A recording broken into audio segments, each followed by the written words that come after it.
الحمد لله وحده والصلاة والسلام على من لا نبي بعده أما بعد أعوذ بالله من الشيطان الرجيم بسم الله الرحمن الرحيم يريدون ليطفئوا نور الله بأفواههم والله متم نوره ولو كره الكافرون. وقال تعالى الذين يقولون ربنا أخرجنا من هذه القرية الظالم أهلها ربنا واجعل لنا من لدنك وليا واجعل لنا من لدنك نصيرا. وقال تعالى إنما المؤمنون إخوة والمؤمنون والمؤمنات بعضهم أولياء بعض. وقال رسول الله صلى الله عليه وسلم سيأتي على الناس زمان الصابر فيهم على دينه كالقابض على الجمرة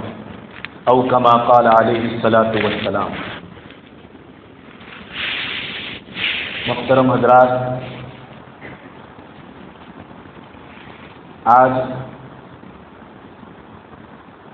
جمعۃ المبارکہ کے فریضے کے بعد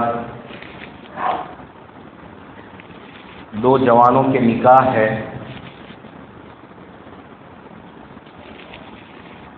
اس مناسبت کا تقاضا تو یہ تھا کہ نکاح کے عنوان سے چند باتیں کہی جائے، مگر جیسا کہ آپ سبھی حضرات جانتے ہیں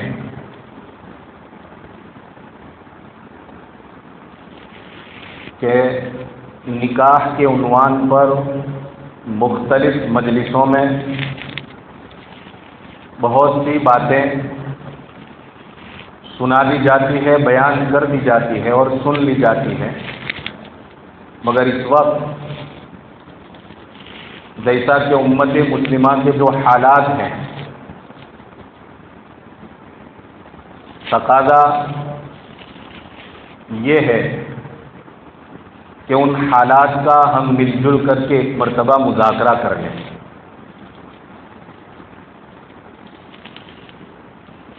اور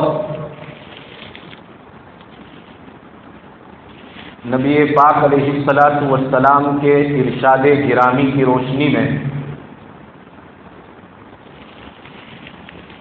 کہ مسلمان تو ایک جسم کے درجے میں ہے کہ جب کبھی جسم کے ایک حصے پر کوئی چوٹ آتی ہے یا اس کو خراش آ جاتی ہے، پورا جسم کڑاہ اٹھتا ہے، پورا جسم بے چین ہو جاتا ہے اور پورے جسم کے اندر ایک طرح سے بے اطمینانی پھیل جایا کرتی ہے اور اسے چین نہیں آتا ہے. اس مثال کے ذریعے میرے اور آپ کے آقا جناب محمد رسول اللہ صلی اللہ علیہ وسلم نے امت مسلمہ کو ایک فریضے کی طرف توجہ دلائی اور یہ ایک ایسی چیز ہے کہ اگر اس فریضے کی طرف توجہ نہ دی جائے اور اس کو اتنی اہمیت اور مہتو نہ دیا جائے، اللہ ہم سب کی حفاظت فرماوے. ہزار مرتبہ لاکھوں مرتبہ ہم اللہ سے اس کی حفاظت چاہتے ہیں، کہیں ایسا نہ ہو نعوذ باللہ من ذالک کہ وقت ایسا آ پڑے کہ ہم قابل رحم اور قابل توجہ بن جائے اور ہماری طرف کوئی توجہ نہ کرے. وَتِلْكَ الْأَيَّامُ نُدَاوِلُهَا بَيْنَ النَّاسِ. 1450 سال پہلے سے قرآن نے بے طوق انداز میں یہ بات بیان فرما دی کہ کبھی حالات ایک جیسے رہا نہیں کرتے ہیں. یہ فطرت کی اور قدرت کی کرشمہ سازی ہے کہ اس نے کبھی بھی کسی کے حالات بھی ایک جیسے نہ رکھے ہیں، اور نہ حکمت کا تقاضا ہے کہ ایک جیسے رکھے جائیں۔ اس لیے مسلمانوں بہت ضروری ہے اور بہت ہی اہم ہے، اور جیسا کہ میں نے کہا یہ ہم سب کا فریضہ بنتا ہے کہ ان حالات کا مذاکرہ کریں اور ہم ان حالات میں ان لوگوں کو کس طرح سے کام آ سکتے ہیں اس کے تذکرے کریں، اس کے بارے میں سوچیں، اس کے بارے میں کوئی منصوبہ بناوے، کوئی اسٹریٹجی تیار کریں، کوئی حکمت عملی ہمارے پاس ہونی چاہیے کہ جس حکمت عملی کو سوچ کر کے اپنا کر کے پلاننگ اور منصوبہ کر کے ان حالات میں ہم کسی نہ کسی صورت میں ہمارے ان بھائیوں کے کام آ سکے جن کی نسبت ہمارے نبی پاک علیہ الصلوۃ والسلام کی طرف، جیسا کہ ہماری نسبت محمد عربی کی طرف ہے، جیسا کہ ہماری نسبت ایک کعبہ مقدسہ کی طرف ہے، ویسی ہی ان کی نسبت اسی کعبہ مقدسہ کی طرف ہے۔ جیسے ہم اللہ کے ماننے والے اور محمد رسول اللہ صلی اللہ علیہ وسلم کے کلمہ پڑھنے والے ہیں، ویسے ہی وہ حضرات بھی اسی کلمے کو پڑھنے والے ہیں۔ اور جب کبھی بھی اس قسم کے حالات پیدا ہوتے ہیں تو مجھے معاف کریں، جب اسباب بیان کرنے کی بات آتی ہے اور اس پر تجزیے شروع ہو جاتے ہیں، اس کا وشلیشن کرنا ہم شروع کر دیتے ہیں، تو معاف کریں مجھے، بس ایک ہی طرف ہمارا دھیان چلا جاتا ہے کہ یہ ہمارے پورے اعمال کی نحوست ہے۔ بے شک اعمال بد کی بنیاد پر اور برے اعمال کی نحوست کی بنیاد کے اوپر انسانوں کے اوپر حالات آتے ہیں، اس سے کوئی انکار نہیں کر سکتا، مگر ان اسباب کے ساتھ ساتھ ذرا کچھ اور چیزوں کی طرف بھی ہمیں توجہ کرنے کی ضرورت ہے۔ ذرا یہ سوچنا چاہیے، میں اس وقت بات کر رہا ہوں، آپ سمجھ گئے ہوں گے، مجھے لمبی چوڑی تمہید کی کوئی ضرورت نہیں ہے اس موقع پر۔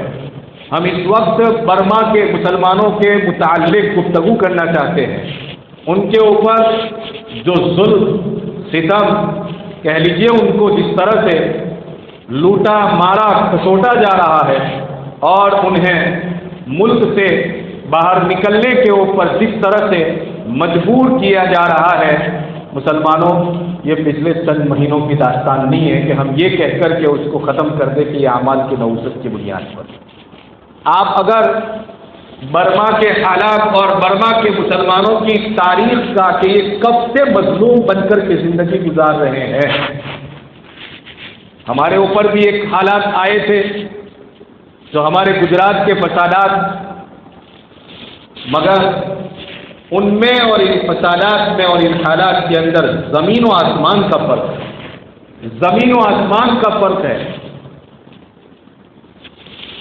خیر، برما کی یہ داستان یہ پچھلے چند مہینوں سے نہیں، یا برما کی یہ داستان پچھلے چند سالوں سے نہیں، اس کا تاریخی پس منظر ذرا سوچنے اور سمجھنے کی ضرورت ہے اور اسے معلوم کرنے کی ضرورت ہے، اور معلوم کرنے کے بعد پھر ہم ان کے اسباب کو تلاش کریں تو ہمیں حق بنتا ہے، یا ہم اس پر تجزیہ کریں اور ہم اس کا وشلیشن کریں تو ہمیں حق بنتا ہے۔ چند ڈبیٹ کو دیکھ کر کے، چند بلیٹن کو دیکھ کر کے، یا چند خبروں کو دیکھ کر کے اگر ہم اس کا تجزیہ کریں، میں سمجھتا ہوں کہ ویسے بھی وہ مظلوم ہیں اور ہم مزید ان کے اوپر ظلم کر رہے ہیں، غلط تجزیہ کر کے اور غلط وشلیشن کر کے۔ آپ کو یہ بات معلوم ہونی چاہیے کہ برما یہ ہمارے مشرقی ایشیا کی جنوب میں واقع ایک چھوٹا سا ملک ہے، جس کی رقبے کے اعتبار سے اگر دیکھا جائے تو 2.5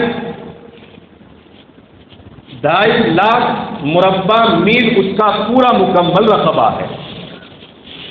اور اس کا پرانا نام برما ہے۔ آبادی کے اعتبار سے تقریباً 7 کروڑ کی آبادی کے اوپر وہ مشتمل ہے، اور تقریباً 14 صوبوں کے اوپر وہ چھایا ہوا ہے، جس میں سب سے بڑا، یہ پس منظر اس لیے ضروری سمجھتا ہوں کہ بات سمجھنے میں آسانی ہوگی، ورنہ اس وقت مجھے کوئی جغرافیہ بیان نہیں کرنا ہے، اور یہ 14 صوبوں میں تقریباً سب سے بڑا صوبہ جو کہا جاتا ہے وہ اراکان کا صوبہ ہے، اور یہ سب سے بڑا صوبہ ہونے کے ساتھ ساتھ اسی صوبے کے اندر مسلمان میجورٹی اور اکثریت کے اندر آباد ہیں۔ کسی زمانے میں بعد میں چل کر کے برما کا نام بدل دیا گیا اور بدل کر کے اس کا نام میانمار رکھا گیا، ویسے ہی اراکان کا نام بدل کر کے اس کا نام رکھا گیا رکھائن، جو اپنی گجراتی اخبارات وغیرہ کے اندر اس کا نام رکھائن یا رکھائن کے ذریعے یاد کیا جاتا ہے، ورنہ اس کا اصل نام ہے اراکان۔ اور یہ بات میں بتاتا چلوں کہ برما دنیا کے ان ملکوں میں شمار کیا جاتا ہے اس کا کہ جو دنیا کے غریب ترین ممالک کہے جاتے ہیں۔ سب سے زیادہ غریب ملک برما، یعنی کہ بہت سارے دوسرے غریب ملک ہیں، ان میں ایک غریب ملک کی، یعنی کہ بڑے غریب ملکوں کی فہرست میں اگر کوئی ملک آتا ہے تو وہ کون سا ملک ہے؟ ہمارا برما کا یہ ملک ہے۔ اور اس غریب ملک کی سب سے بڑا صوبہ جو ہے وہ اراکان، جس کو رکھائن کہتے ہیں، اور اسی میں سب سے زیادہ مسلمانوں کی اکثریت پائی جاتی ہے، اور وہیں پر مسلمان میجورٹی کے اندر بستے ہیں، ورنہ پوری آبادی کے لحاظ سے یہاں اکثریت بدھ لوگوں کی پائی جاتی ہے، جو گوتم بدھا کو ماننے والے ہیں، جن کو بدھسٹ کہا جاتا ہے۔ مگر اتفاق کی آپ بات کہیے کہ جس صوبے کے اندر سب سے زیادہ مسلمان پائے جا رہے ہیں، تمام صوبوں میں سب سے زیادہ خوشحال اگر کوئی صوبہ ہے تو وہ کون سا صوبہ ہے؟ اراکان کا صوبہ ہے۔ یہ سمجھنے کی ضرورت ہے کہ یہ ظلم کیوں ہو رہا ہے، آخر پس منظر اس کا کیا ہے، اس کا بیک گراؤنڈ کیا ہے۔ 14 صوبے، پورا ملک ویسے غریب ہے، لیکن ان غریب میں یہ جو صوبہ ہے جس کو اراکان اور رکھائن کہا جاتا ہے، وہ وہاں کے تمام صوبوں میں خوشحال صوبہ کہا جاتا ہے، اس وجہ سے کہ سب سے زیادہ چاول کی کھیتی اسی صوبے کے اندر ہوتی ہے، اور وہ پورے طور پر چاول کے اوپر نربھر ہے، ان کا آدھار پورے کس کے اوپر پایا جاتا ہے؟ چاول کے اوپر پایا جاتا ہے۔ اور یہ ایک زمانے کے اندر اگر بات کریں 1784 سے پہلے کی، عیسوی سن 1784 سے پہلے کی اگر ہم بات کریں تو یہ برما سے بالکل الگ اسٹیٹ تھا، بلکہ کہے تو ایک الگ ہی ملک کہہ لیجیے اس کو، لیکن برما کے ایک راجا، جس راجے کا نام کہا جاتا ہے بورا باران، جس کو کہا جاتا ہے، اس نے 1784 کے اندر اس ملک کے اوپر یعنی کہ اراکان کے اوپر حملہ کیا، اور حملہ کرنے کے بعد اس کو برما کے ساتھ ملا لیا۔ برما کے ساتھ ملا لینے کے بعد یہ ملک اسی طرح سے رہا، چلتا رہا، آخرکار اس ملک کے اوپر پورے طور پر برما کے اوپر انگریزوں نے قبضہ کر لیا۔ انگریزوں کی غلامی میں آ جانے کے بعد یہ ملک، انگریزوں کی غلامی میں آ جانے کے بعد وہاں کے مسلمانوں کی اکثریت کو سب سے پہلے یہ فکر دامنگیر ہوئی، جیسا کہ ملک ہندوستان جب غلام بن گیا تو یہاں کی آزادی کے لیے اور اس کو غلامی سے نکالنے کے لیے سب سے زیادہ فکر مند اگر کوئی طبقہ تھا تو مسلمانوں کا طبقہ تھا، اس لیے کہ آزادی کا تصور جو مسلمانوں کے پاس ہے وہ کسی اور کے پاس ہو نہیں سکتا ہے۔ اس لیے وہاں بھی مسلمانوں نے ایک تنظیم بنائی، جس تنظیم کا نام تھا BMC، یعنی کہ برما مسلم کانگریس نام کی تنظیم بنائی، اور اس تنظیم کا مقصد یہ تھا کہ کسی بھی طرح سے یہاں انگریزوں کے ساتھ جہاد کیا جائے، اور انگریزوں سے جہاد کرنے کے بعد اس ملک کو انگریزوں سے آزاد کرایا جائے، غلامی کی زنجیر سے ہم نکلیں۔ چنانچہ بدھوں نے مل کر کے مسلمانوں کے ساتھ عظیم اور کہہ لیجیے کہ ناقابل فراموش قربانیاں دینے کے بعد جہاد چلتا رہا، اور سن عیسوی 1948 کے اندر اس برما کو مسلمانوں نے اور بدھوں نے مل کر کے آزاد کرایا، اور اس طرح اس کو غلامی سے نکالا۔ خیر، یہ سلسلہ بھی اسی طرح سے چلتا رہا، مگر اس دوران 48 سے پہلے 1941 کے اندر بدھوں نے انگریزوں کی ملی بھگت کے ذریعے اور مسلمانوں کی جوش کو دیکھ کر کے، اور مسلمان جس خطے کے اندر بستے ہیں وہ خوشحال خطہ اور خوشحال علاقہ ہے، یہ چیز ان کو جو ہے پسند نہیں آ رہی تھی. اس کی بنیاد کے اوپر مسلمانوں کو ختم کرنے کے لیے اور برما سے ان کو نیست و نابود کرنے کے لیے اور اراکان جیسا رکھائن جیسا خوشحال علاقہ ہمیشہ کے لیے اپنے کنٹرول میں کرنے کے لیے ایک تنظیم شدت پسند تنظیم بنائی, رودی چست تنظیم بنائی. جیسا کہ اس ملک کے اندر بھی RSS کو جنم دیا گیا محض اور محض اسی بنیاد کے اوپر اور اسی مقصد کے پیش نظر کہ کسی بھی صورت میں آگے چل کر کے حکومت کا پورا کنٹرول اپنے قبضے میں لے کر کے مسلمانوں کو اس ملک سے یا تو بے دخل کر دیا جائے یا ان کو یہاں کی سنسکرتی کے اندر بالکل ملا دیا جائے. قریب ایسے ہی مقصد کے پیش نظر 1941 کے اندر ایک تنظیم وہاں پر بنائی گئی جس تنظیم کا نام اس وقت میرے ذہن سے خارج ہو گیا ہے. اور اس تنظیم نے یہ کام پہلے کیا کہ جہاں بدھ اور مسلمان ایک ساتھ مل جل کر کے رہتے تھے, سب سے پہلے اپنی جوشیلی تقریروں کے ذریعے مسلمانوں کے خلاف میں بیانات کیے گئے اور ان کے دنوں کے اندر ایک خاص قسم کی نفرت بٹھائی گئی. اور نفرت بٹھانے کے بعد بہت ہی قریب زمانے کے اندر یعنی کہ ایک سال ابھی گزرا نہیں تھا, اس سے پہلے 1942 کے اندر ابھی تو یہ ملک آزاد بھی نہیں ہوا تھا برما, اسی موقع کے اوپر انہوں نے اپنے بدھوں کے درمیان میں ہتھیار تقسیم کیے اور ہتھیار تقسیم کرنے کے بعد مسلمانوں کا زبردست قتل عام شروع ہوا ہے.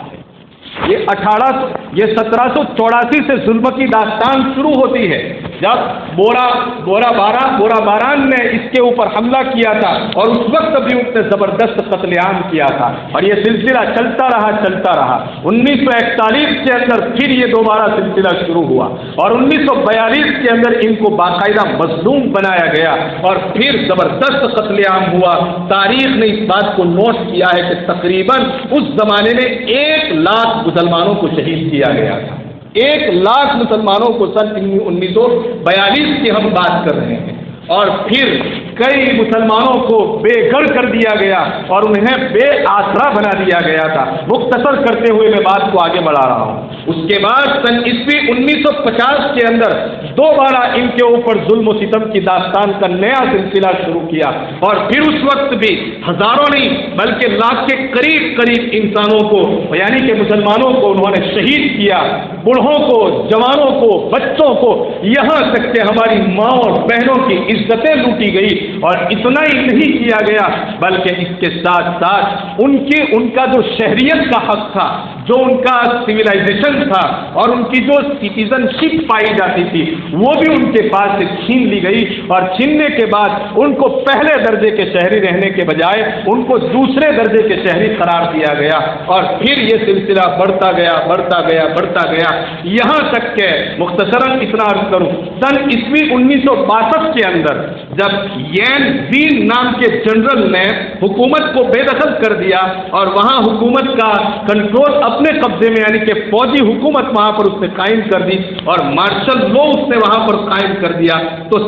یہاں سے برما کے مسلمانوں کے امتحان اور ان کی آزمائش کا ایک نیا دور اور نیا سلسلہ شروع ہوتا ہے. یہاں یہ آزمائش صرف مارنے اور کاٹنے تک کی نہیں تھی بلکہ یہاں جیسا کہ میں نے کہا جو شہریت کا حق ختم کر دیا گیا تھا اور ان کو کیمپوں اور تمبوں میں اس زمانے میں رہنے کے اوپر مجبور کیا تھا, اب ایسا تنگ کیا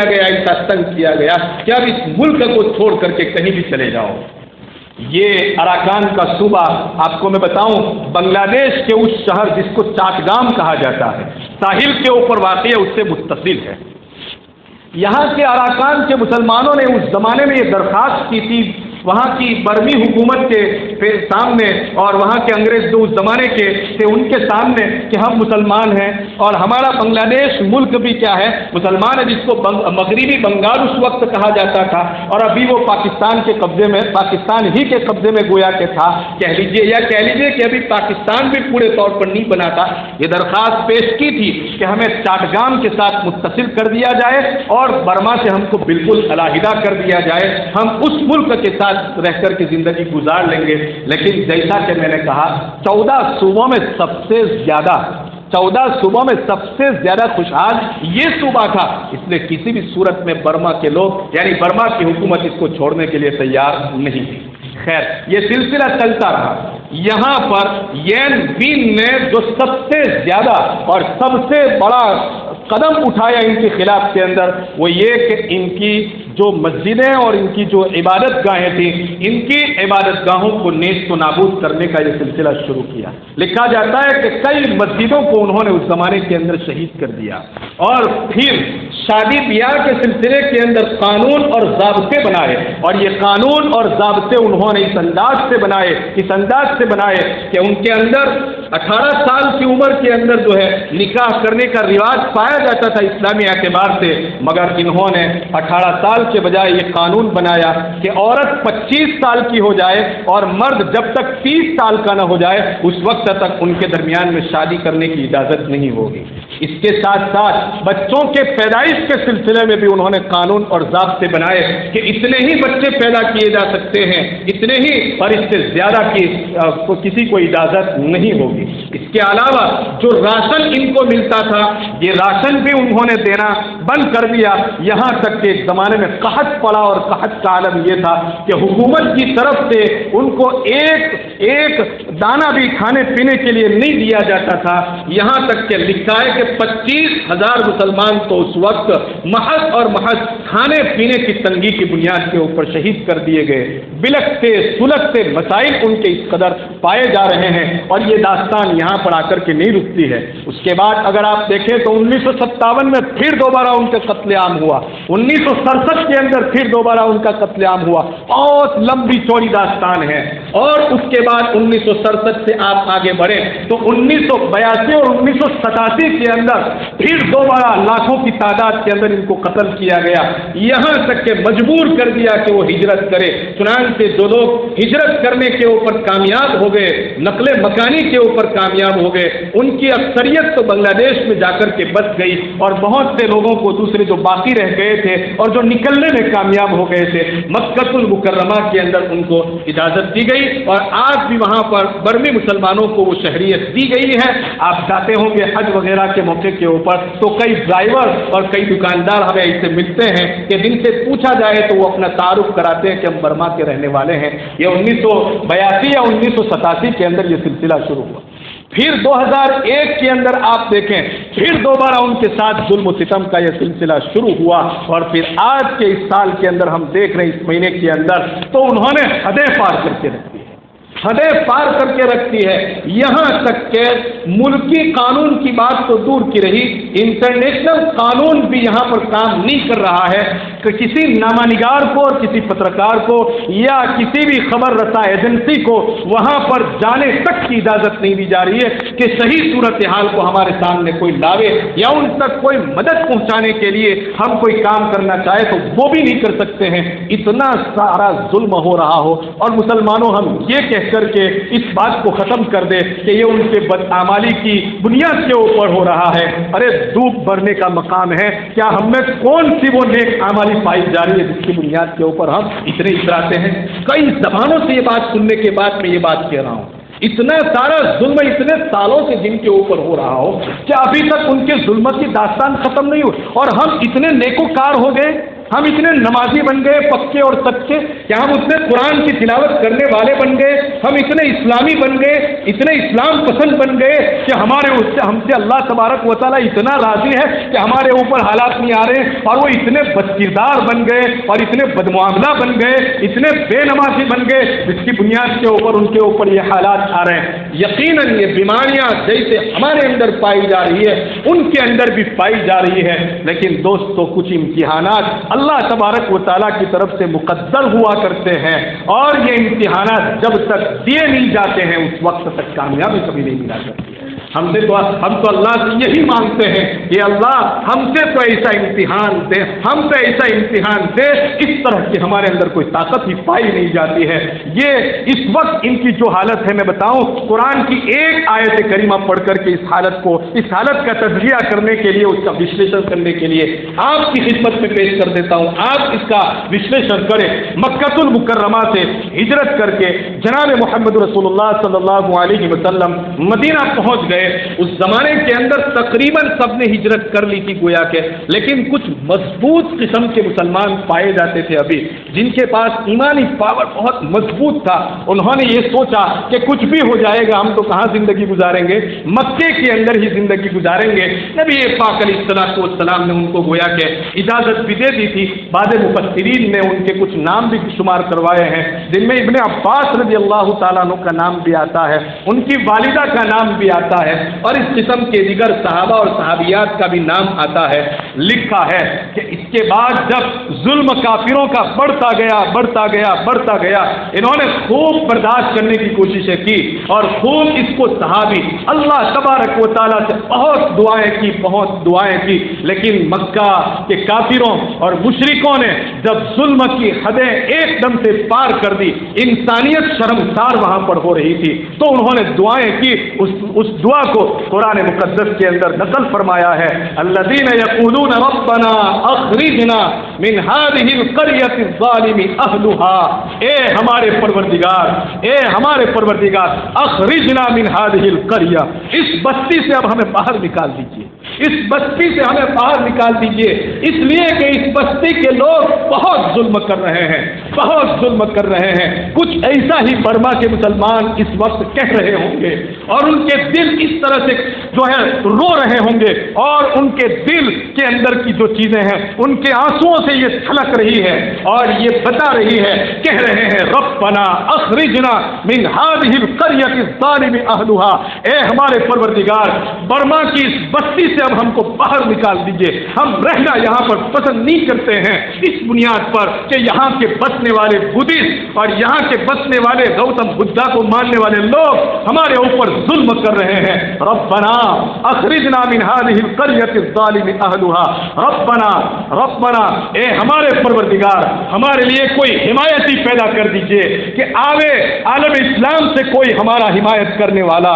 آوے کوئی ہمارا مدد کرنے والا, پڑوسی ملک سے ہماری مدد کے لیے کوئی آ جائے, یا عالم اسلام سے کوئی ہماری مدد کے لیے آ جائے, یا عالم اسلام کی مسجدوں میں ہماری مدد کے لیے دعائیں کی جائے, یا عالم اسلام کی مسجدوں کے اندر ہماری نصرت اور ہماری حمایت کے لیے قنوت نازلہ پڑھی جائے. اے ہمارے پروردگار, یہ ظلم کی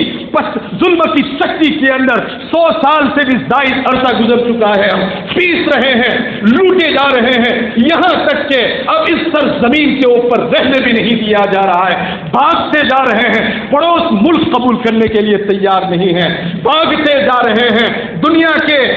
امیر ترین ملک کہے جانے والے امیر بادشاہوں کے جسم کے اوپر بال اور جو تک رینگنے کے لیے تیار نہیں ہے. اے ہمارے پروردگار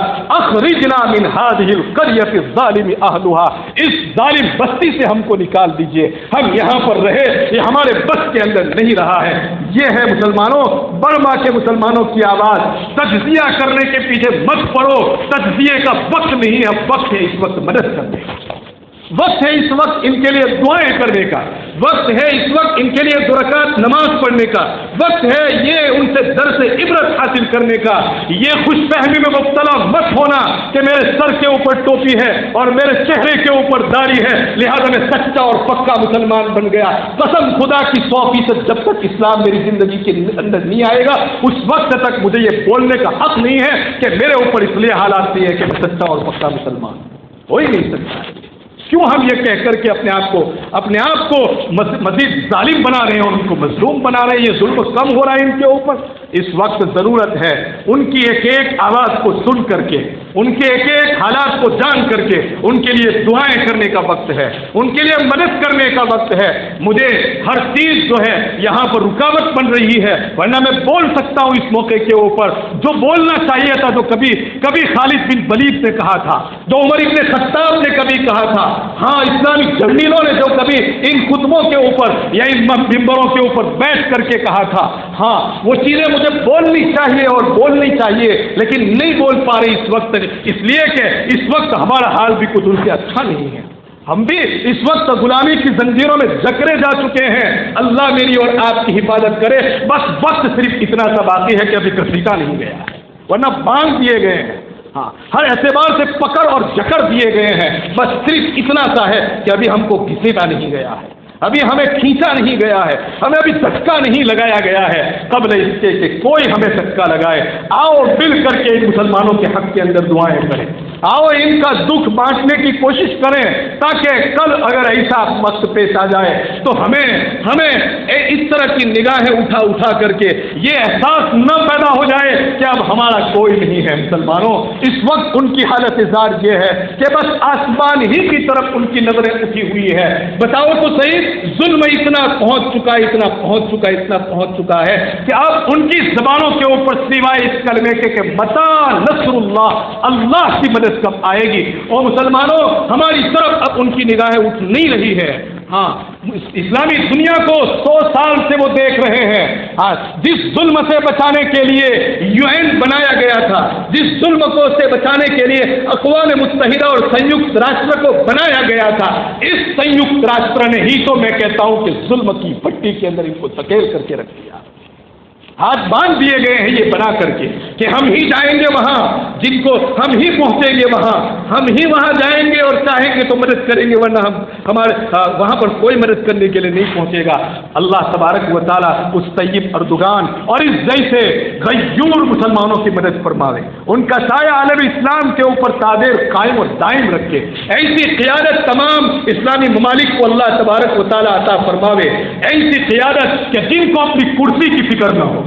ایسی قیادت کہ جن کو اپنی جگہ کی فکر نہ ہو، جن کو اپنے منصبوں کی فکر نہ ہو، جن کو فکر ہو تو ملت اسلامیہ کی فکر ہو، جن کو فکر ہو تو نہتے مسلمانوں کی فکر ہو، جن کو فکر ہو تو ان دوشیزاؤں کی فکر ہو۔ آج ان کے پاؤں کے اندر سے چپل اتار لیے گئے ہیں، قسم خدا کی کھا کر کہتا ہوں، وہاں سے جو خبریں ملی ہے اور براہ راست جو خبریں وصول کی گئی ہے اس سے بتاؤں میں آپ کو، ہماری جوان بیٹیوں کے قبضے اتار کر کے رکھ دیے ہیں انہوں نے، وہ اپنا سینہ چھپانے کے لیے ایک کپڑا بھی اپنے پاس نہیں رکھتے ہیں۔ کون سی غفلت کی زندگی ہم گزار رہے ہیں؟ کب تک ایک دوسرے کے پاؤں کاٹتے رہیں گے؟ کب تک یہ سلسلہ چلتا رہے گا؟ قسم خدا نہیں، جب کوئی کاٹنے کے لیے آئے گا تو مجھے اور آپ کو کوئی نہیں بچائے گا۔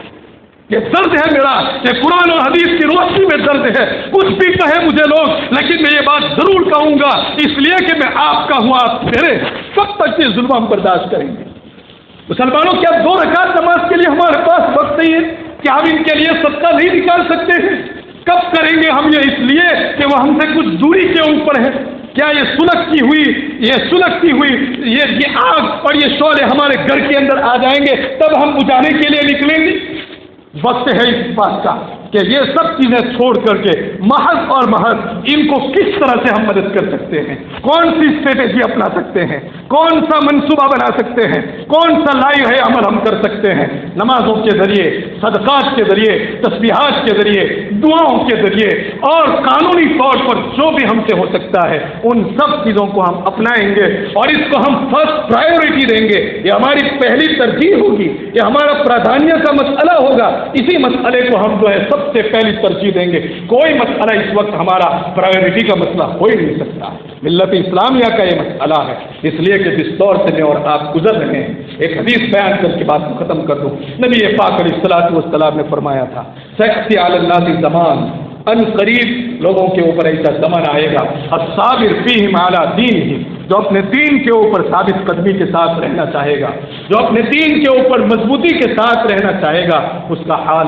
ایسا ہوگا کالقابض علی الجمر، اس انسان کی طرح اس کا حال ہوگا جو اپنی ہتھیلی کے اندر انگارہ رکھتا ہو۔ ہتھیلی کے اوپر انگارہ رکھنا کوئی آسان کام نہیں ہے۔ ایسا زمانہ آئے گا لوگوں مسلمانوں کہ تمہارا اس کے اوپر عمل کرنا، یعنی اپنے دین کے اوپر عمل کرنا اتنا دشوار گزار ہو جائے گا، لیکن ایسا زمانہ آئے گا۔ تقریباً اسی زمانے سے اب یہ لوگ گزر رہے ہیں۔ اللہ میری اور آپ کی حفاظت فرماوے، اللہ تبارک و تعالیٰ ان کی قدم قدم پر نصرت فرماوے، ہر اعتبار سے ان کی نصرت فرماوے۔ اللہ تبارک و تعالیٰ ان چھوٹے چھوٹے بچوں کی اور نہتوں کی اور ان ہماری ماں اور بہنوں کی دی گئی ان قربانیوں کو رب تبارک و تعالیٰ جلد از جلد قبول فرما کر اعلاء کلمت اللہ کے لیے دی جانے والی ان قربانیوں کو رب تبارک و تعالیٰ شرف قبولیت عطا فرما کر دوبارہ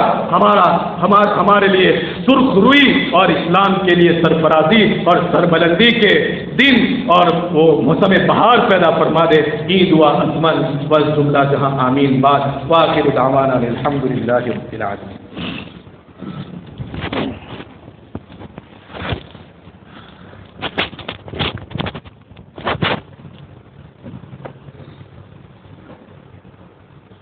بھائی کہنا ہے حاجی علی نسا خاتون کی طرف થી કબ્રસ્તાનની દીવાલ માટે ₹40,000 ચિંતા આપવામાં આવેલા છે. સત્ય વડીભાઈ બધા